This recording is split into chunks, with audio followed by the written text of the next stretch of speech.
قرآن مجید کی جو آیہ کریمہ میں نے تلاوت کی ہے نا، سورہ آل عمران کی آیت نمبر 181 کا ابتدائی حصہ ہے۔ فرمایا لقد سمع اللہ قول الذین قالوا ان اللہ فقیر ونحن اغنیاء۔ فرمایا بے شک اللہ نے سن لیا ہے جن لوگوں نے یہ کہا ہے کہ اللہ فقیر ہے اور ہم غنی ہیں، معاذ اللہ، اللہ نے سن لیا ہے۔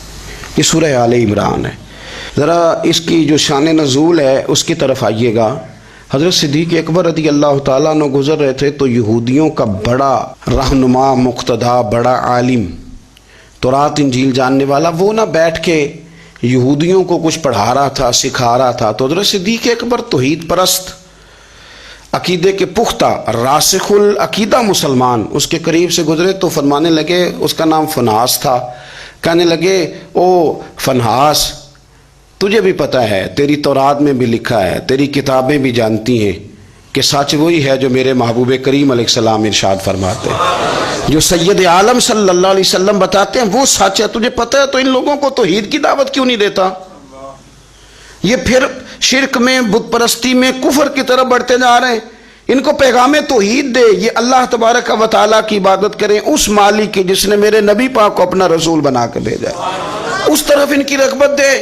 تو وہ فنحاس جو تھا اس نے بڑی کفریہ جملے معاذ اللہ بولے۔ وہ کہنے لگا کہ اس رب کی ہم عبادت کریں جو ہمیں کہتا ہے کہ قرض حسنہ دو، اللہ کو قرضہ دو، وہ تمہیں ڈبل کر کے واپس کرے گا۔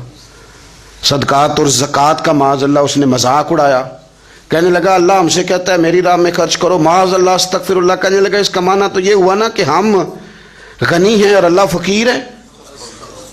ہر سوال کے جواب میں دلیل نہیں ہوتی، کچھ لوگ جو ہوتے ہیں ان کا علاج کچھ اور بھی ہوتا ہے۔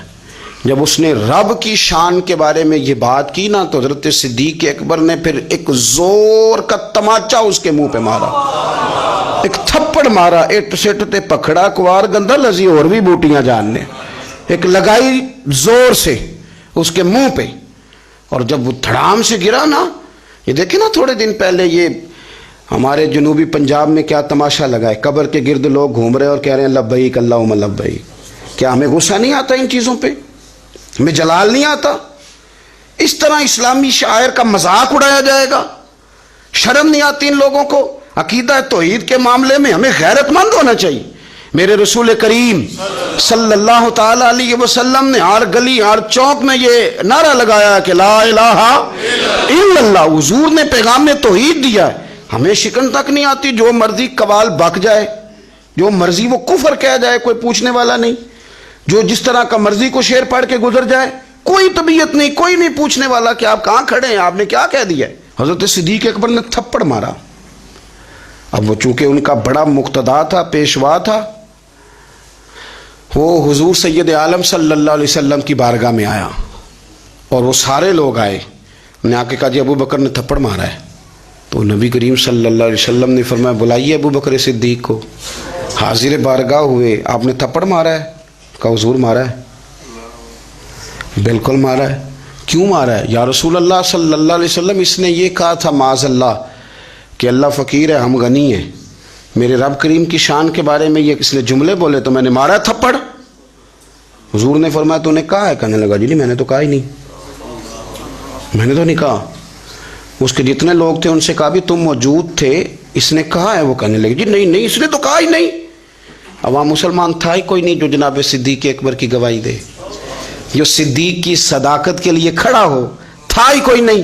جب وہ سارے کہنے لگے جی نہیں کہا ہی نہیں، یہ معاذ اللہ غلط کہہ رہے ہیں، کہا ہی نہیں، جب وہ سارے مکر گئے تو رب کریم کے قرآن نے بولنا شروع کر دیا۔ یہودی مکر گئے اور جناب صدیق اکبر کی گواہی جب بندوں میں سے کوئی دینے والا نہ رہا تو مالک نے فرمایا میں جو گواہ ہوں ابو بکر صدیق، میں جو گواہ ہوں لقد سمع اللہ قول الذین قالوا ان اللہ فقیر ونحن اغنیاء۔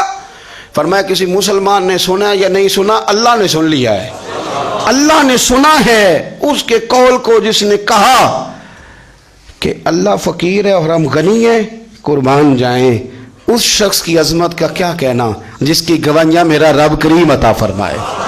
وہ اتنے بڑے آدمی بیاں ہو کس زبان سے مرتبہ صدیق اکبر کا کہ محبوب خدا محبوب ہے صدیق اکبر کی.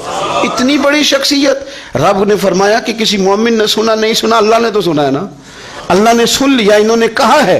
گویا مالک نے فرمایا یہ سارے جھوٹے ہیں, میرے محبوب کا صدیق سچا ہے, یہ سچے ہیں جناب صدیق اکبر. اور پھر یہ آیت ہمیں لے گئی پھر وہ غار ثور میں, وہ غار ثور میں جہاں کافر آ گئے تھے نا بالکل غار کے دروازے پہ, اور درمیان میں دیوار کون سی تھی؟ مکڑی کا جالا, کبوتری کے انڈے. جناب صدیق اکبر گھبرائے, اپنے لیے نہیں, مدینے والے محبوب کے لیے. یا رسول اللہ یہ تو آ گئے ہیں, اگر انہوں نے جھک کے پیروں کی جانب سے دیکھا تو تکلیف پہنچائیں گے. حضور نے فرمایا لا تحزن, پڑھیے نا سورہ توبہ, لا تحزن, تو غم نہ کر. حضور نہ غم کروں؟ فرمایا نہ کر, کوئی فوج نہیں, کوئی اندر اسلحہ نہیں, کوئی بارود نہیں, لیکن تو غم نہ کر. اس لیے نہ کر کہ ان اللہ معنا, اللہ ہمارے ساتھ ہے.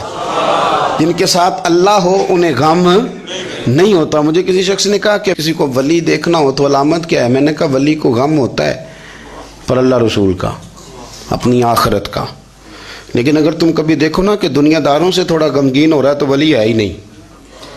اگر وہ یہ دیکھ رہے ہیں نا بندے نہ ادھر ادھر ہو جائیں, تو ولی کی تو علامت یہ ہے کہ الا ان اولیاء اللہ لا خوف علیہم ولا هم یحزنون, انہیں کوئی غم اور خوف. تو یہ تو قرآن نے بیان کیا ہے کہ وہ خوف زدہ کرے جس نے جو کرنا ہے, وہ خوف زدہ کیوں کہ اولیاء اللہ, اللہ کے دوست ہیں. اللہ کا دوست بندوں کا غم رکھتا نہیں. حضرت صدیق اکبر رضی اللہ تعالیٰ عنہ وہ ہستی ہیں کہ جن کی گواہیاں میرا رب کریم ارشاد فرماتا ہے. پھر آپ غور کریں اس بات پر, یہاں سے جو بات ثابت ہوتی ہے وہ یہ ہے کہ سچ بول دیں, سچے بن جائیں, سچ کے لیے کھڑے ہو جائیں. بندہ کوئی مدد کے لیے آئے نہ آئے, رب ضرور مدد فرمائے گا, وہ اپنے کرم سے مددگار بنے گا. سچ کے لیے کھڑے ہوں. آپ نے زندگی میں یہ نہیں دیکھنا کہ آپ کے پیچھے لوگ کتنے چل رہے ہیں, دیکھنا یہ ہے کہ ہم جس رستے پہ ہیں وہ رستہ سچے لوگوں کا ہے, وہ انداز ٹھیک ہے, ہماری سوچوں نے جو زاویہ بنایا وہ سچ والا ہے, وہ اخلاص والا ہے. اگر آپ للہیت والے ہیں تو چلتے رہیں چلتے رہیں چلتے رہیں. گھوڑا جب دوڑتا ہے نا تو کبھی کبھی جھاڑیاں بھی اس کے پیروں پہ آئی جاتی ہیں, لیکن شرط یہ ہے کہ وہ دوڑتا رہے, منزل اس کی ٹھیک ہو, دوڑتا رہے. وہ اگر جھاڑیاں کبھی پیروں کو لگ جائیں گی تو پھر اتر بھی جائیں گی, لیکن اس کا کام یہ ہے کہ وہ دوڑے, چلتے رہیں اور حق کو نہ چھوڑے.